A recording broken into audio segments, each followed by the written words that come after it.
What's going on, guys? It's your boy Patrick, aka Addicted to Combat, back for another week of fights after a long, lonely week off with no fights in the UFC to discuss. But be careful what you wish for, because we've got 12 UFC events week to week, back to back, all the way until the end of summer, August 20th. So we're going to definitely have an opportunity to discuss fights, make money, and we don't have to go all in on this first card in this streak, you know? I mean, it's kind of a sketchier card. It's UFC Vegas 56 this week. Rozenstruik taking on Volkov in the main event. There's a lot of newer talent, a lot of old returning talent that are not the most trustworthy. And out of these 14 fights, you know, we can pick and choose the ones that we want to put most of our investment on for sure. So without further ado, let's get into it.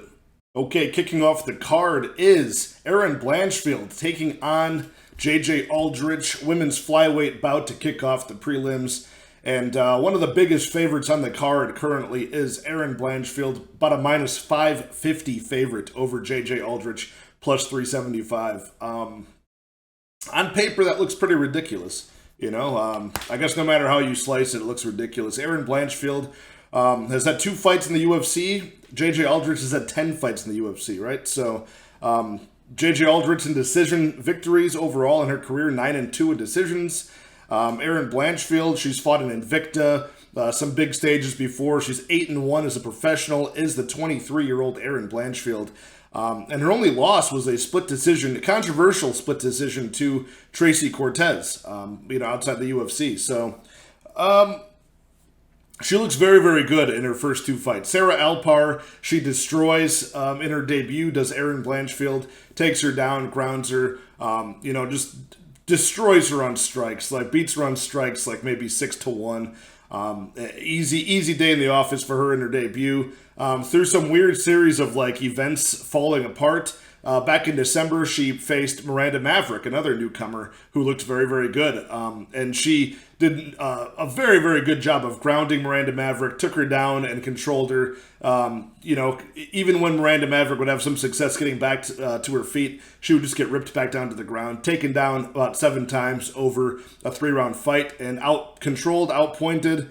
So now they're going to give her somebody who's been on the block a few times in Aldrich. Aldrich, still only 29 years old at women's flyweight, 5'5", so a slight height advantage. I believe a slight reach advantage too. The reach stats were a little bit mixed on Erin Blanchfield, 68 inches on Tapology, but you know, on the UFC actual website it's 66 inches, so I'll go off of that. So a slight height, slight reach advantage for Aldrich.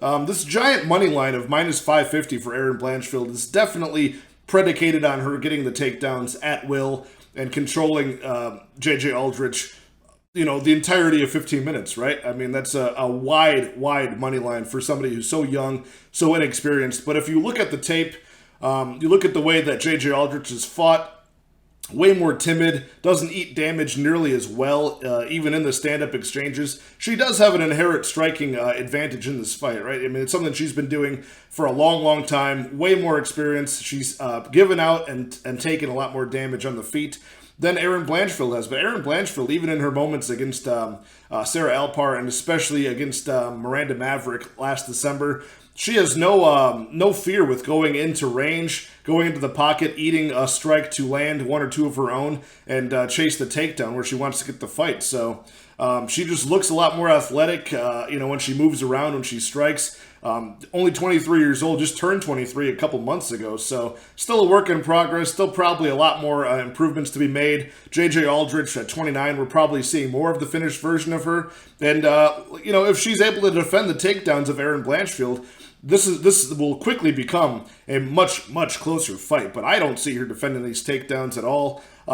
You know, I think that she'll spend at least half of each round on her back, trying to get to her feet, and I think the times that she's not taken down, I think she'll be a little bit more timid than she normally is striking, because she'll have that fear of that constant forward pressure, that constant threat of the takedown. So give me Erin Blanchfield to cruise to another, you know, another test that she'll pass in the UFC. Her 3rd fight in the UFC, I think she'll defeat Aldrich by decision.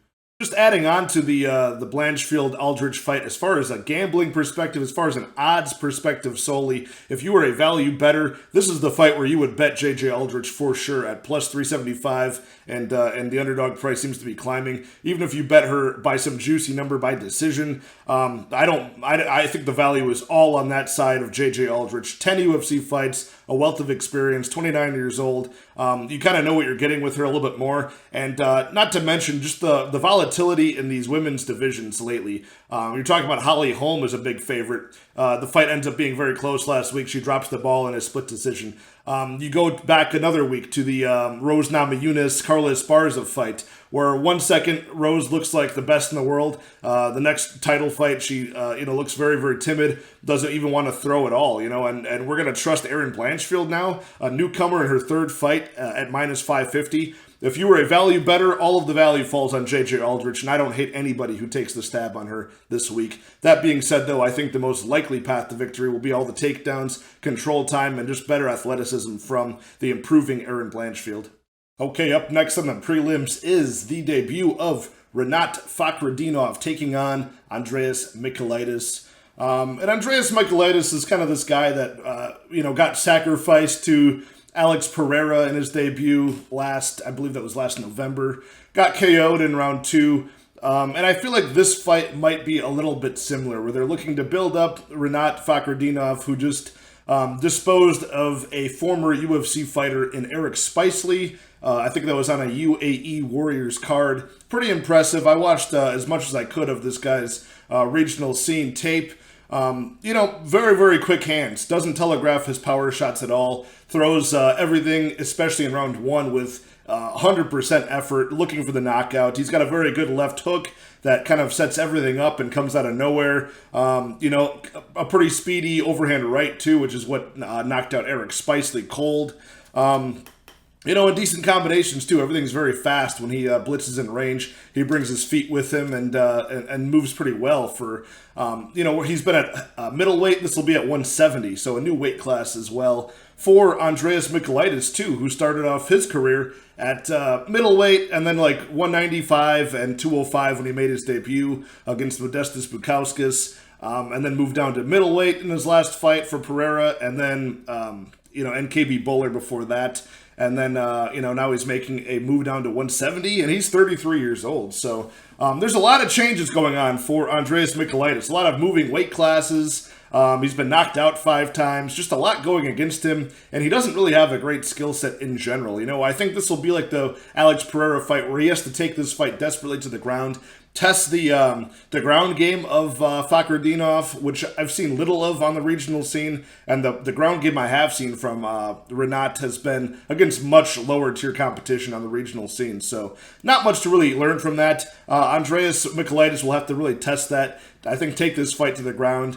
Be more active on top, though. Usually when he gets these fights to the ground, he doesn't have especially good top pressure and doesn't really, he's not that active on the ground either with the ground and pound and whatnot. So he's going to have to not only get control time, but, try to mount some offense too. So, the money line right now is minus 275 for Fakhretdinov, plus 220 for Michailidis, which is pretty crazy considering it's not even like Rinat was on the Contender Series or anything like that under the UFC banner. He's just a fresh newcomer, a pretty good record and stuff like that. And this is mostly, I think the money line is fading Andreas Michailidis, who is 1-2 in the organization. I don't blame him. I agree with the money line in some regards. I don't think there's a lot of extra value on Rinat Fakhretdinov, who we haven't really seen extended late a lot of the time, but I think his gas tank has got to be at least equal, if not much better than the horrendous gas tank of Michailidis, who's huffing and puffing and getting outstruck by KB Buller, who's no longer in the promotion, and for good reason. So give me Rinat Fakhretdinov. I think he gets the job done by knockout pretty early in the fight. Up next is a super fun fight at men's flyweight between Jeff Molina and Zhalgas Zhumagulov. This is a big step up in competition for Jeff Molina, the best flyweight he's ever fought so far. And since he's done well in his UFC, streak so far, they're going to give him a big step up. And Zhalgas, they're going to give him a step down since he's had kind of a pretty poor showing in the UFC so far. But Zhumagulov, the plus 155 underdog here, has faced top flyweights in the world for a long time. Even his streak outside of the organization to get into the UFC, he fought Tyson Nam, he beat Tagir Ulanbekov, and he beat Ali Bagotinov to get into the UFC. Now in the UFC, he's had a couple of hiccups against the guys like Raulian Paiva, who's very good, Amir Albazi, and most recently he lost in round 1 against the powerful Manel Kape. So, before the Manel Kape fight, he beat Jerome Rivera in, a pretty good, impressive fashion by guillotine, I believe it was. So, he's had a taste of that, his former self. He's got very powerful hands. And the way he's going to want to win this fight is to make it very awkward for the cleaner striker in Jeff Molina. Jeff Molina, just 24 years old, is going to have a height of reach and height over Zhalgas Zhumagulov. I think the speed is about the same. 9 years of youth advantage on the side of Jeff Molina. Definitely the younger, improving guy who made his name against the Richie Lang in a brawl. But if you look at that fight, I mean, he got in a lot of exchanges he didn't need to. He took a lot of damage he didn't need to. And he made the fight far closer than he needed to make it, So in his fight against the debuting Daniel Da Silva in his last fight, that was more of a case of Daniel Da Silva was a killer-be-killed fighter and met his end in round 2 of that fight. But where was I here? But Zhalgas Zhumagulov, I think it's just going to be a matter of his experience in this fight. He's kind of been there, done that at flyweight. He's seen a wide variety of different talented guys of all different sizes and whatnot.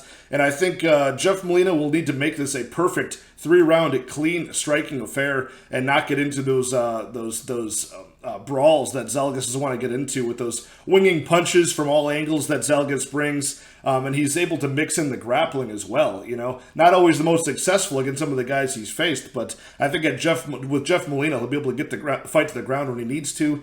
And usually just get Jeff Molina out of his element, I believe, too. So I think, there's a wide variety of general skills that Zhalgas is, well-versed in. And mostly the pure fact that he can make a fight very, very close, I think is going to aid him here, and I'm going to pick him as an underdog to win this fight. He's got a positive record in decisions. A lot of them, a few of those have even been split decisions where he may or may not have won based on one judge's scorecard. So at an underdog price, the wealth of experience, this looks to me like a buy low spot on the veteran Zhalgas Zhumagulov, and I will take him to win this fight. Not my most confident pick on the entire card, but like I said, I think it's just a fact of the veteran savvy. I think the ability to make this fight ugly and unconventional will aid Zhalgas well, and I'll pick him to win by decision.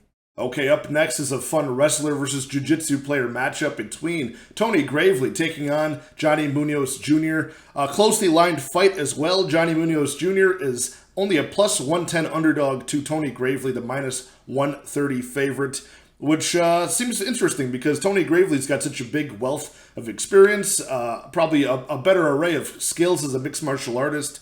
Tony Gravely is I think he's got a parental background in Taekwondo, so he's got a black belt in that early on. He's got recently in his mixed martial arts career picked up a purple belt in jiu-jitsu, but he's most known for his relentless collegiate wrestling background and pace that he brings. Amazing cardio for days, fights through fatigue. That type of deal is why we love Tony Gravely. His weakness would be what his opponent is good at, though. He's lost by submission, albeit usually to good guys in his career, but he's lost by submission 5 times as Tony Gravely. Johnny Munoz Jr., kind of one of these modern-day young specialists in BJJ coming to mixed martial arts. He lost to Nate Maness, just like Tony Gravely's last loss was to the same opponent in Johnny Munoz's debut. But in the second fight last summer, I think it was last August, he beat Jamie Simmons. Johnny Munoz Jr. He's got pretty poor striking offensively, but he uses a nice wide base, good evasive movement, pretty good speed and reflexes to avoid damage so far as the striking goes. His takedown offense is decent against guys that aren't very good at, defensive wrestling. I don't think that's going to be the case with Tony Gravely. The issue with Tony Gravely in this fight is the wrestling and the takedowns and the control time on top is such a big part of his overall game. And that's going to be putting him into harm's way against the slick jiu-jitsu player like Johnny Munoz Jr. So that's really why this fight is lined as closely as it is, right? I think if this fight goes to decision, it's going to be Tony Gravely getting his hand raised. I think if this fight ends inside the distance, Johnny Munoz, that's really going to be his path to victory is by submission here. So kind of like his fight with Jamie Simmons, he was able to flatten out Jamie Simmons after taking the back. I think maybe even got a body triangle in there to flatten him out. And he was just raining down punches in the back of Simmons' head and, forced the submission, or it was going to be a TKO anyways.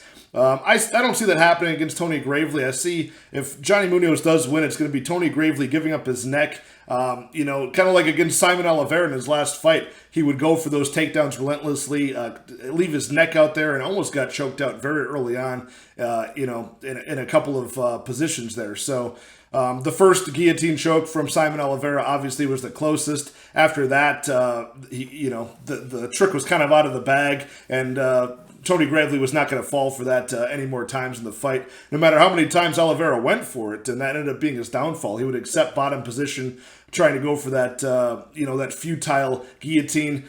However, against Johnny Munoz Jr., if that same thing happens, he's going to get that guillotine. I don't think it'll be close. I think he'll cinch it up or transition to something else and get the tap. So that's where the danger goes. That's what worries me. He's been submitted 5 times before, as I mentioned, and the wrestling is going to put him in a lot of bad positions. But if Tony Gravely could just keep this, a standing affair for as long as possible in the fight, he's going to have the striking advantage all day, the power advantage, the technique advantage. He could even go against the cage, and he's got a very good clinch position against the cage. He's not one of these guys that just hugs against the cage. He stays active with knees and elbows and keeps relentless pressure. So I like the aggressive nature from Gravely. I like his well-rounded skills and his advantage. That's all there is to it. I'm really confident in him. It's just it's kind of a game plan test, an IQ test for Tony Gravely, and that does worry me quite a bit. I wish I was more confident in him. I think that the value does fall on him. I think he could be a bigger favorite here. It's just, will he make that mistake? And he only has to make one mistake on top. And we know he's going to go for that top position, and we know this fight will hit the ground. And that's where Johnny Munoz wants to fight. So I'm going to pick Tony Gravely to win. I think he could do this inside the distance if he tires out Munoz late. But, I think the most likely bet here would be Gravely by decision. Like I said, I do think there is some value at minus 130 on Gravely here, but, it's only going to take one mistake and it could be over. So probably not going to get my highest attention betting-wise here. In fact, if you looked for Johnny Munoz by submission, that probably isn't a bad number bet either. Okay, up next at men's lightweight is Nicholas Stolze taking on Benoit Saint-Denis. So Benoit Saint-Denis we saw him on one of the most memorable fights of all time back in UFC 267, Fight Island, because my favorite referee of all time, Vyacheslav Kislyev, let that fight go. He let Benoit Saint-Denis take about 10 concussions at the hands of Solecki dos Santos on short notice, UFC debut, let him fight it out like a warrior and lose a decision like a man. I wish they would license my guy Vyacheslav Kislyev here in the United States, but that probably will never happen. So anyways, just a side tangent there. Amazingly horrendous beating at the hands of a very good UFC veteran. There's no shame in the effort that Benoit Saint-Denis put out. In fact, it was kind of the opposite. He kind of proved himself. He's tough as nails, tough as any 170-pounder in the division, and still was landing some strikes on Dos Santos, which is not his forte at all, and still chasing the takedown. So I think he's going to come in here against Nicholas Stolze, who's 0-2 in the UFC, and usually struggles in the grappling realm, and just ragdoll him around, kind of come into the UFC in his second effort here with some sort of aggression, something to prove now that he's going to be remembered for his first effort where he got beaten to a pulp. Now he's going to come in here and really chase the takedown aggressively.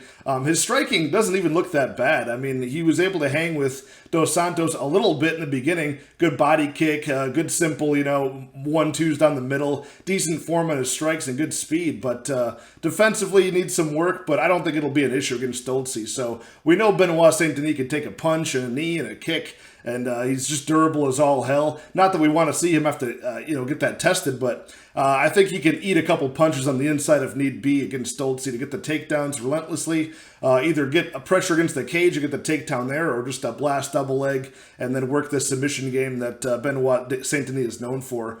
And unlike the first time he fought, I think fight doesn't go to decision is pretty live here. Either Benoit Saint-Denis will tire out and, maybe get finished by Stolze if Stolze is, still got some pop left in his punches at this point in his career. He's really known as a KO artist. I mean, he's got clean, he plants his feet and has really clean, powerful combinations. If you watch his regional scene, does Nicholas Stolze. We just haven't been able to see that in the UFC so far. Getting grounded by Ramazan Ameev and knocked out by Jared Gooden. So he hasn't really had an opportunity to show any of his skills we saw in the regional scene, has Stolze. And I'm just not sold, especially against a ground fighter and a submission fighter like Benoit Saint-Denis. Although young in his career and kind of immature and inexperienced as a mixed martial artist, by comparison is Benoit Saint-Denis, I think just the aggressive nature and the strength that we saw displayed when he was taking Dos Santos to the ground and ripping him against the cage, reversing position against the cage in the clinch.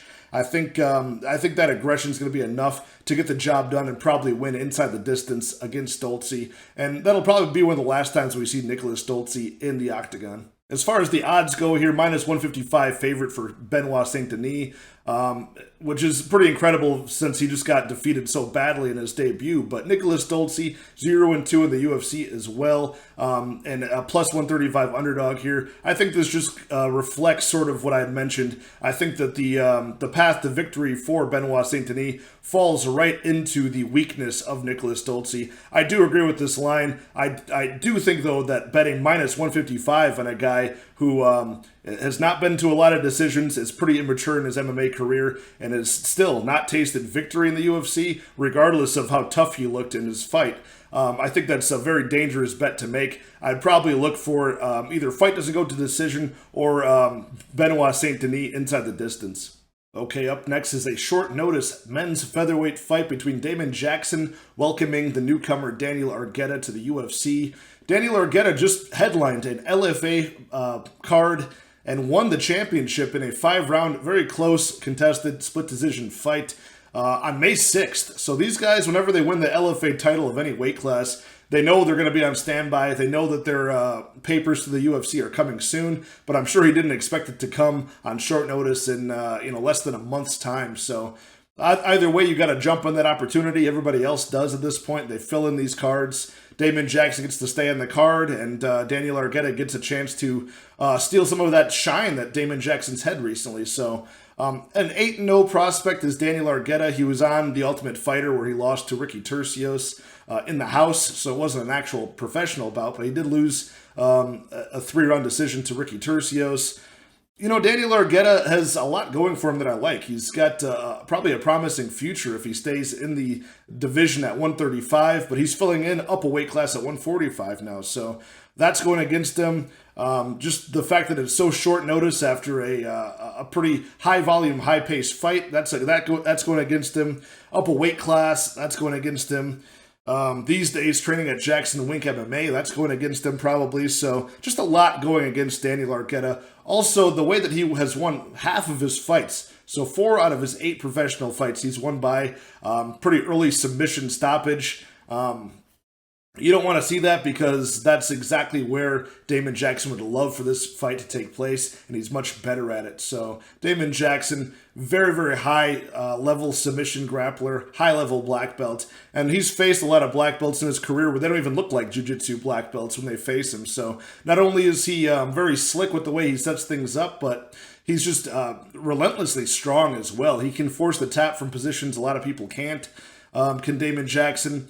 His striking is probably the only thing going against him here. It's very basic, very elementary for as advanced of a fighter as he is. But really, it's just serviceable enough for him to get in close and get the fight where he wants it to the ground. So the fact that he has such a wealth of experience in the UFC, only losing really to top tier guys who are UFC caliber. I see Damon Jackson. He's not really deserving of that minus 550 price tag. Nobody really is. But you can see why when you put all these factors, on the cons list for Daniel Argueta, the newcomer here. You look and see that the kid's only got 8 professional fights, and Damon Jackson's had 7 UFC fights alone. So plus 400 underdog for Daniel Argueta. I don't really see any opportunity for him to win this fight that way unless Damon Jackson really makes a mistake here. Damon Jackson opened up, a lot, cheaper on the money line, of course, and now it's swelled up at this point in the week. I would look for any opportunity to chop that number down. Any of the props winning inside the distance. I would even look for a prop some bookies have where it's like a double chance. If you can win by submission or decision, anything to chop that number down from minus 550 to something closer to like a minus 300, I would be on board for. I do think he wins this fight the large majority of the time.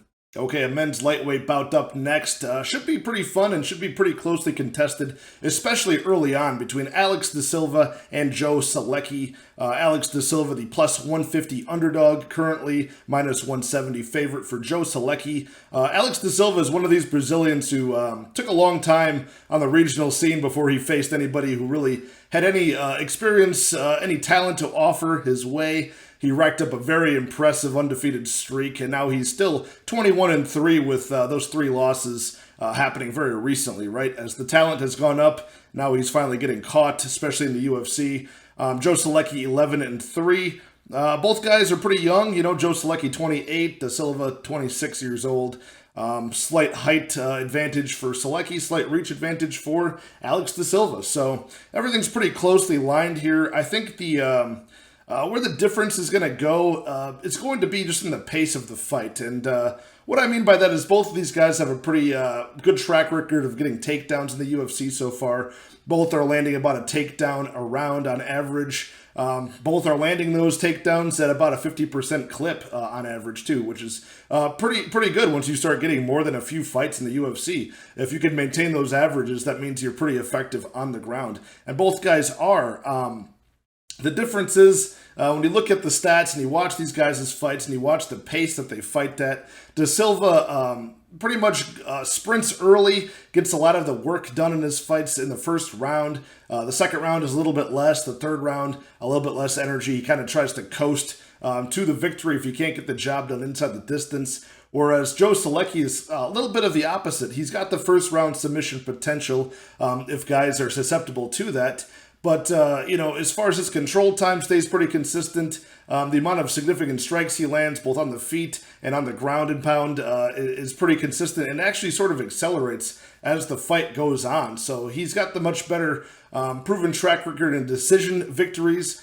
He's got a better proven track record as far as his cardio goes in fights at a higher level. So that's something I don't see from De Silva, who kind of fades. And I think if these two guys go at it in the grappling, neither one gets the finish in round 1. I think as the fight goes on, it's going to sway in the favor of Joe Solecki. And that's ultimately why I do agree with this line. I agree with him being the favorite here. He's faced the better competition, has some of the better wins. And, the fight that he just lost against Jared Gordon, that was largely because Jared Gordon was very good at negating the grappling of Joe Solecki in that match. And, I think Alex de Silva, as the fight goes on and his cardio fades, I think he'll be more apt to kind of accept playing on his back and, kind of having less energy in those later rounds of that fight to defend the takedowns and the forward pressure of Joe Solecki. So I think it'll be kind of a control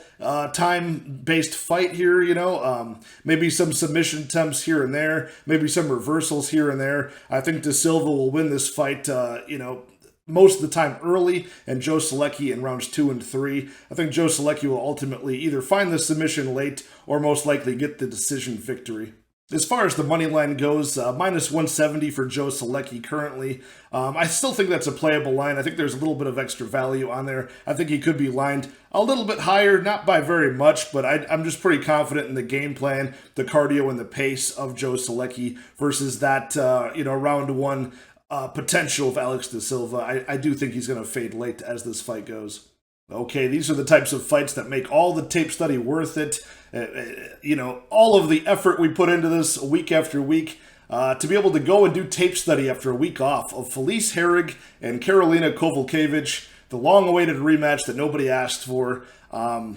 I'm kidding, of course. This is a horrible fight to tape study. None of the tape study even seemed irrelevant because, especially in the case of Felice Herrig, at 37 years old, the minus 120 favorite here is Felice Herrig. She's been gone for 2 years. I didn't think she'd be coming back. She had a knee surgery or two. And even before, so she hasn't fought in 2 years where she lost. Before that, she hadn't fought in 2 years, and she lost that fight. So these two women combined are effectively on an 8 combined fight losing streak. 3-fight losing streak for Felice Herrig. Karolina Kowalkiewicz on a 5-fight losing streak. Her last victory was over 4 years ago to Felice Herrig herself. So, she won that fight. She's 36 years old herself. 5'3", 5'4". The reach is about the same. Karolina Kowalkiewicz is a plus 100, a slight underdog here. I'm not quite sure why. They must just purely be going off of the numbers here. Felice Herrig, her game plan and her only way to win this fight will be predicated, like all of her fights, off of her getting the fight to the ground, either against the cage or to the ground. Both of these women are not very good strikers at all, very inaccurate strikers. Both absorb more than they dish out against their opponents, but at least Karolina, it's less. At least Karolina is a little bit more athletic, if you want to call her that, a little bit stronger in positions against the cage, and she is a more effective striker, a more higher volume striker as well. So if she can kind of play this like she did the first fight, not get taken down, just keep it sort of at range, have a very boring striking fight, and she can win a decision here. So that's where I'm going to go. I don't know. Like I said, all of these fights that I watched from Felice Herrig especially were so long ago. You don't really know after all these surgeries what she's going to look like. Two aged women's strawweights here. I'm going to pick Karolina, who won the first fight. I'm going to pick Karolina, who I think has been the more active person, probably the more fit to be in the UFC, although both women should really not be in the organization anymore. Give me Karolina Kowalkiewicz. I'm going to guess a decision victory here, but God only knows. This fight, there's just no way I could really make a smart bet on this fight. I'm just so confused even looking at the numbers. You don't know if it's going to go over or under. By the numbers, it's going to go over, but God only knows if Felice Herrig is in good enough shape to even fight after being gone for so long. I've spent too much time breaking down this fight. No way to really assess it accurately. Give me Karolina Kowalkiewicz. Okay, this should be a pretty quick assessment. A light heavyweight bout between Alonzo Menifield taking on the newcomer and Askar Mozharov, the Ukrainian mystery man who's got neck tattoos, pretty jacked, 6'3", 27-year-old guy off the regional scene whose record professionally mysteriously changed from like a 27-5 record to now like a 21-11 record professionally. A bunch of losses have magically popped up as the week has gone on. So, I went on, seedy Ukrainian websites, YouTube, anything I could do to find tape on as many of this guy's fights as I could, because on Tapology, you look, and a lot of these fights, his opponents don't even have records. He's getting these crazy first-round KOs. I think he's only ever been over 1.5 rounds, like one time, and just barely. So I found as much as I could, but the most telling fight was actually on UFC Fight Pass in a promotion called Titan FC, where he fought a guy with like a 500 record named Christian Torres, who was smaller than him, less reach than him, and with very simple fundamental striking and standing his ground, he was able to gain the respect and touch the chin of Askar Mozharov, and suddenly all of that crazy striking went out the window. As soon as he tasted his own blood, he kind of froze up and was a little bit more tentative to throw. He was sucking air by like 2.5 minutes into the first round, and he verbally submitted upon the first bit of adversity on the ground. So not a good look, honestly, and that was right there on UFC Fight Pass. All of the other highlight reel KOs, which are pretty impressive and show the how dangerous he is offensively, Mozharov. I mean, all those guys are just like in weird European promotions that most of them don't even look like they belong in the ring in any capacity against anybody. And they kind of just run face first into his knees and kicks, and Mozharov wastes no time getting on top with rapid fire ground and pound, which it does look pretty impressive, but these guys are nowhere near the level of experience or the level of athlete of Alonzo Menifield. And I'm not really that high on Alonzo Menifield. I mean, the guy has been in the UFC a bit, faced some tough guys. He's 11-3, in a pretty big frame, you know, fighting at heavyweight at one point. So Mozharov is kind of a younger guy. I don't think he's really grown into his physique yet. He is 6'3" and pretty jacked, but he's fought at lighter weight classes before, so this will be kind of a stature difference between the two guys. And I think Alonzo Menifield is just going to have his way with Mozharov early. If this manages to get out of round 1, which I don't think it will, I think it'll be only shortly into round 2, or maybe Mozharov will quit on the stool. I'm not even quite sure, you know. So -165 on the money line for Menifield right now. I think that's perfectly fine as it is. You know, I'm more confident than I've ever been in Alonzo Menifield. I would play that -165 all day. If you even want to do Menifield inside the distance and sweeten the number a bit, get it closer to even money, I wouldn't hate that either. So give me Alonzo Menifield to win, probably first round, either TKO or submission. Okay, up next, it looks like this is now on the main card. I think it was on the prelims all week. Rearranged the card now. Men's flyweight bout between Ode Osbourne, Jamaican sensation, versus Zarrukh Adashev, the Lion. Zarrukh Adashev, is a +155 underdog, -180 the favorite for Ode Osbourne. I agree with the line. I gotta say, I agree with the line. Ode Osbourne, you know, struggles against the higher level competition like Brian Kelleher and Manel Cape.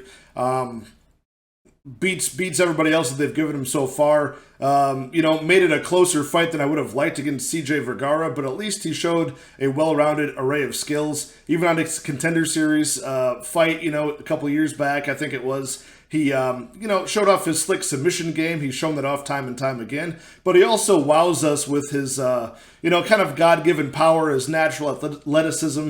And he does have power at 125, too, which he showed against Jerome Rivera. 30 seconds in, knocked that guy out. So, or somewhere. I know it was under a minute. It was very quick.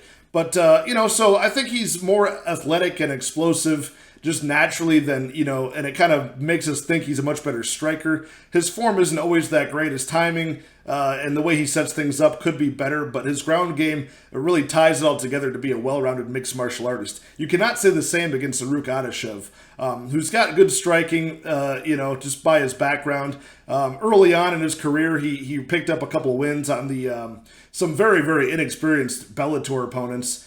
Came to the UFC, got blitzed by Tyson Nam, who's powerful, then also outpointed by the slick, you know, crafty striker in Suma Derji. After that, he finally beat Ryan Benoit, who's not that great. He finally was able to outpoint him to his first UFC victory, and now he's 4-3 as a professional, 29-year-old in the UFC. You know, I think Ode Osbourne's just a much better fighter. I think he's faster, more powerful. I think he can win this fight by decision or inside the distance, by KO, by you know, submission as well. And I think it would behoove Ode Osbourne to take this to the ground, or at least control this fight and get it out of you know, any sort of path to victory for Zarrukh Adashev, which would be on the feet. I don't think Adashev really has the chance to finish this fight. I think that's unlikely. I think if he does win, it would be by Ode Osbourne really dropping the ball game plan-wise, and letting himself get outstruck on the numbers for 3 rounds. I don't see it being very likely. You know, they're about the same age. If the well-rounded mixed martial arts game Ode Osbourne has over Zarrukh Adashev wasn't enough, the fact that it's a 2-inch height advantage for Ode Osbourne and like a 7-inch reach advantage for Ode Osbourne. So I think that, coupled with just a well-rounded game plan that he should be employing, I think it's a pretty warranted -180 favorite. Not a whole lot of extra value on that. And again, after fighting CJ Vergara in his last fight and making that a lot closer than I would have liked, I'm not excited to run to bet minus 180 on Ode Osbourne, but I do think he is the rightful favorite, and I do think he wins a large majority of the time. Okay, up next, moving up the main card, Poliana Botelho taking on Karine Silva, the newcomer off the Dana White Contender Series. Karine Silva is a pretty jacked woman for women's 125, and she's coming off the regional scene. A lot of early submission wins, some early stoppages due to strikes as well. These are kind of low-level women, but nonetheless, at 125 either way, whoever it's against, she's powerful, and she's got a pretty slick submission game early. I hate seeing that, though, because she falls off of a cliff, kind of like on the Contender Series fight where it got extended to round 2, and luckily she got that submission victory. Otherwise, God only knows what she would have looked like in round 3. I'm not really big on Poliana Botelho, but at least she has the UFC experience, a very good handful of UFC fights. She's got, she's got fight-ending power as well in her hands and feet. But she has proven herself that she can go to the judges' scorecards and at least make it competitive and at least not look terrible in those later rounds.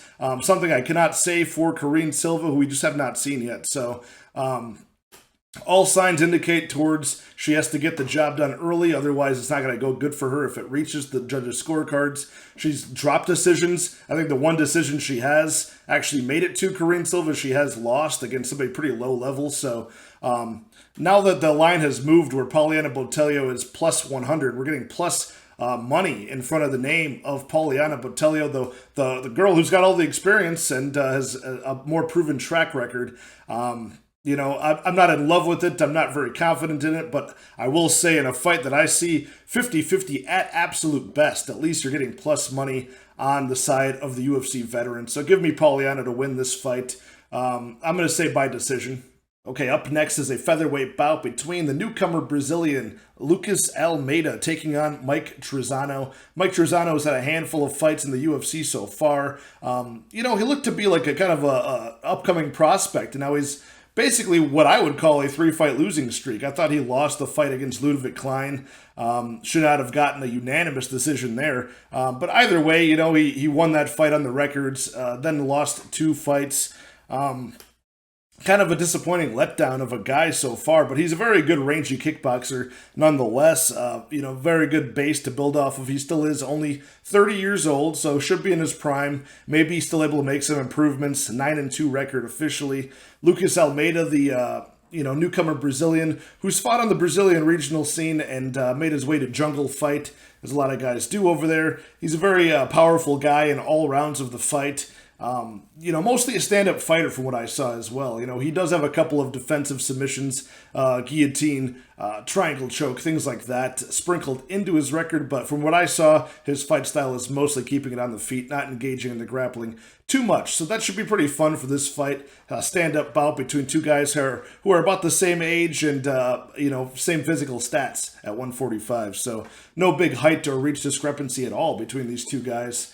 We'll see who the better kickboxer is. I think it's Mike Trizano, and I think, we saw Lucas Almeida on the Dana White Contender Series last fall lose a decision to Daniel Zellhuber, I believe it was, and let me make sure that's correct. Yep, Daniel Zellhuber, and rewatching that fight, it was a very closely contested, pretty high-volume 3-round fight on the striking numbers, but where Zellhuber was able to steal the victory was it was a close striking affair, and then he was able to get, at the very end of the round, a minute of control time, drag him to the ground, get another minute of control time each round, and just really secure that victory each way of the fight. So I think, Mike Trizano could take a page out of Zellhuber's book there, maybe do the same thing. If it's not a one-sided striking affair on the feet, at the end of the round, maybe force the grappling a bit, and then in the next round, Almeida will be a little bit more hesitant to keep on throwing so much volume for threat of getting taken down. So I think that's a way Mike Trizano could win this fight, or he doesn't even need to. Maybe he could just be the better rangier kickboxer. I think he does have that potential, even though he is on a 2-fight skid here. So the way this gets a little bit tricky, though, is Mike Trizano is a minus 225 favorite over the plus 185 underdog Lucas Almeida. I thought with Mike Trizano being on a 2-fight skid here, I thought we might get a discount in the money line, but it's not looking like that's the case. So minus 225 I think is way too much. I think the value does fall in the newcomer, just because the guy is, equal size, has a proven track record of getting finishes, and this should be largely a stand-up fight, so it should be closer to 50-50. Closer than the line would indicate, but I do think Mike Trizano wins this fight. I just don't think there's any value at all. I think this should be lined closer to maybe a minus 180, not a minus 225. But either way, give me Mike Trizano to win this fight. I'll call a 3-round decision. Okay, now it's time for the co-main event of the evening, which is Mozharov Evloev making his return against Dan 50K Ige. Dan Ige had his moment of, his moment of fame when he got that 22-second knockout over Gavin Tucker, kind of getting back on track. He had a good string of victories. Even one over Edson Barbosa, pretty controversial split decision, but a win nonetheless over one of the perennial top 10 guys at lightweight and featherweight. So that was pretty good, but now he's on a 2-fight skid. Got controlled in a 5-round main event slot against the Korean Zombie. No shame there, but it did kind of exploit the, his susceptibility to being grappled for that many rounds in a row. I think it was off of only only 3 takedowns total. Officially, the Korean Zombie got, and he was controlled over 10 minutes. Mostly in round 3, he was controlled the entire time. So dropping that decision there, fighting off submissions off of his back the whole time. And then with Josh Emmett making his return, Josh Emmett was able to knock down Dan Ige and control the fight. A pretty low volume striking affair and win that fight as well. So Dan Ige's looking to...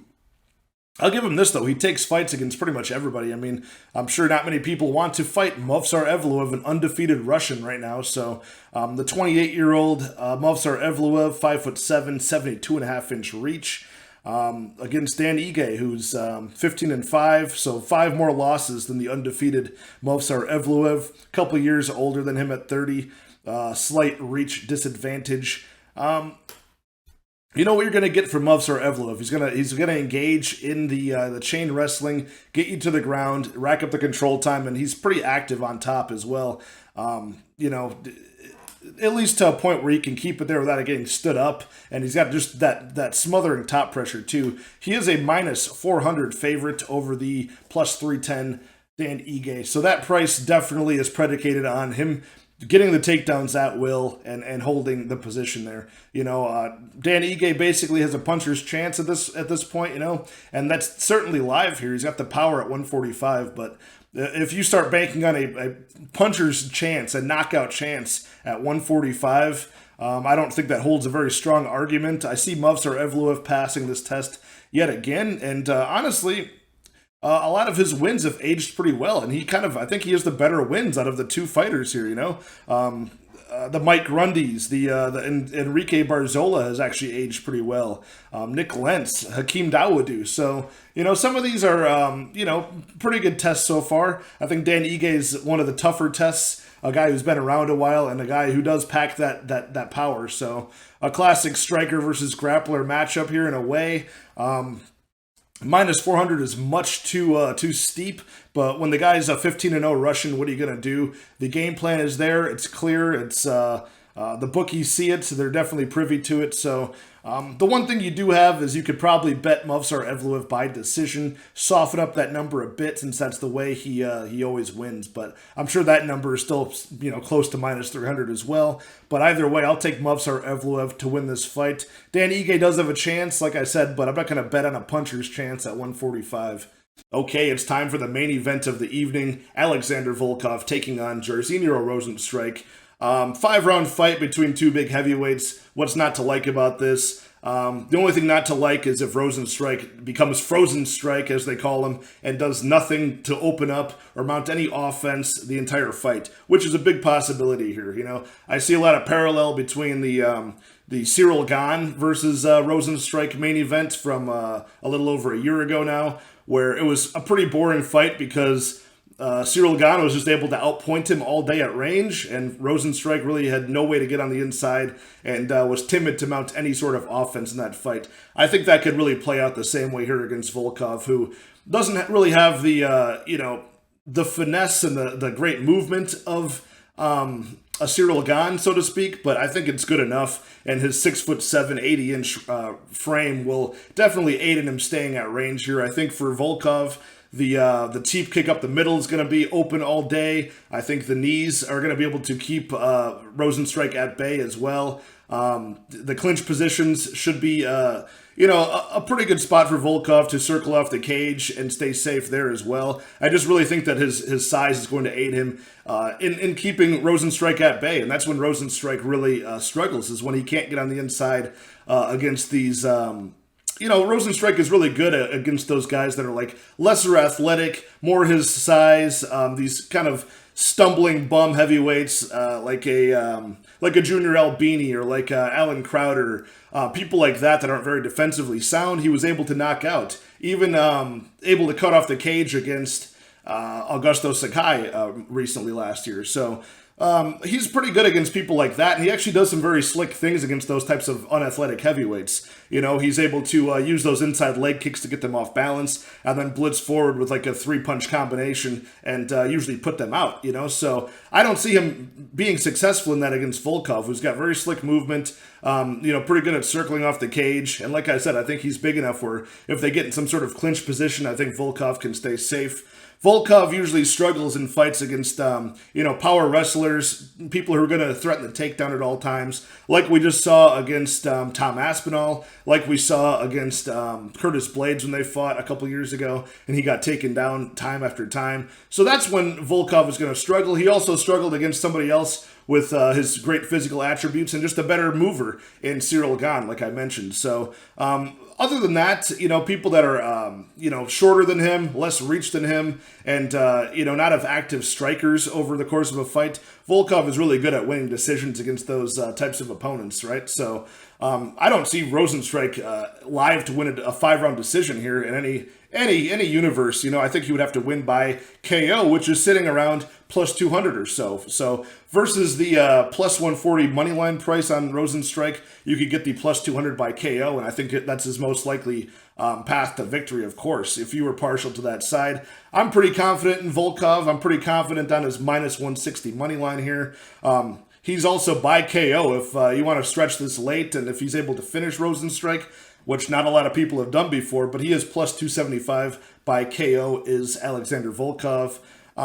I'm probably going to guess this will be a very boring 5-round fight. The way it was, like I said, Rozenstruik versus Cyril Gane, I think it'll be a lesser tier version of that fight where Volkov is able to stay out of harm's way. Maybe there's a couple spots where Rozenstruik finds the chin, glances a shot, maybe even wobbles Volkov towards the end of a round. But I'm pretty confident that Volkov will successfully win pretty much every single round of this fight on points, on volume alone. You're looking at Rozenstruik, who struggles to ever even break 20 or 40 significant strikes in a fight. Volkov does that, on a regular basis in all of his decisions. So I see Volkov is able to win this in the distance, just being a heavyweight power puncher. I think he's most likely to win this fight on just sheer volume by decision. So more past the victory, just a better game plan most of the time, and the physical advantages. I'll pick Alexander Volkov to win this fight.